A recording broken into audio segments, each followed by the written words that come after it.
We all know Sauron as the dark and terrifying force behind the One Ring, but what if I told you that his true form was far more mysterious and even beautiful than you'd imagine? Tolkien provides several descriptions of Sauron throughout his works, though the descriptions vary depending on his form and time period.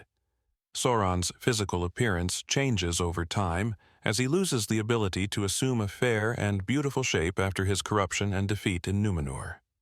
Sauron, originally known as Mairon before his corruption, was a Maia of the Valar Aula.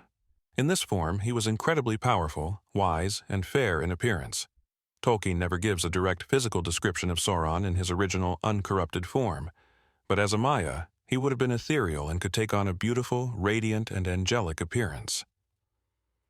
As the Dark Lord in the Second Age, during the forging of the rings in the Silmarillion, Sauron deceives the elves of Eregion by appearing in a fair and pleasing form.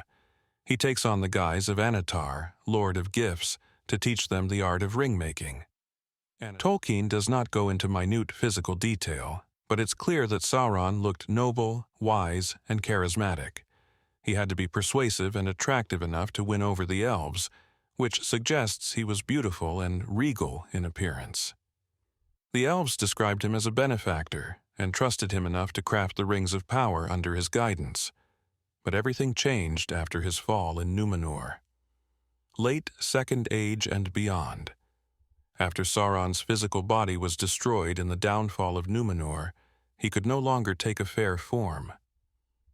When he returned to Middle-earth, he became a more overtly sinister figure. By the time of the War of the Last Alliance and the events of the Lord of the Rings, Sauron's appearance is described as dark and terrifying. In the War of the Last Alliance, as seen in the Silmarillion, when Sauron fought against the armies of Elendil and Gil-galad, he took a towering and fearsome form. He is described as a large, armored figure, filled with malice and overwhelming strength.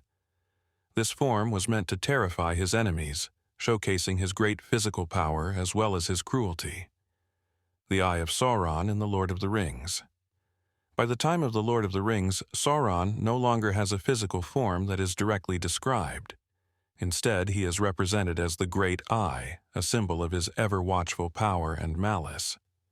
Tolkien describes the Eye of Sauron as a great lidless eye wreathed in flame. This fiery eye is a metaphysical manifestation of his presence rather than his actual physical appearance, as his corporeal form had been destroyed after Isildur cut the One Ring from his hand. But is that all there is to him? Other descriptions in the Silmarillion, or in earlier ages when Sauron was a servant of Morgoth, he could take on different forms, including that of a werewolf or a vampire, during the story of Beren and Luthien. During this time, Sauron used shape-shifting as a tool for intimidation and deceit. But long before Sauron became the Dark Lord, he was something even more terrifying. In the First Age, as a servant of Morgoth, Sauron was a master of shape-shifting, able to take on monstrous forms that struck fear into the hearts of all who opposed him. He became a massive werewolf, prowling the lands, his eyes glowing with malice. It was said that no one who encountered him in this form survived to tell the tale. But he didn't stop there. In the battle with Beren and Luthien, Sauron morphed into a giant vampire, cloaked in darkness, his wings dripping blood from his enemies. He wasn't just a deceiver, he was a predator, lurking in the shadows, always ready to strike.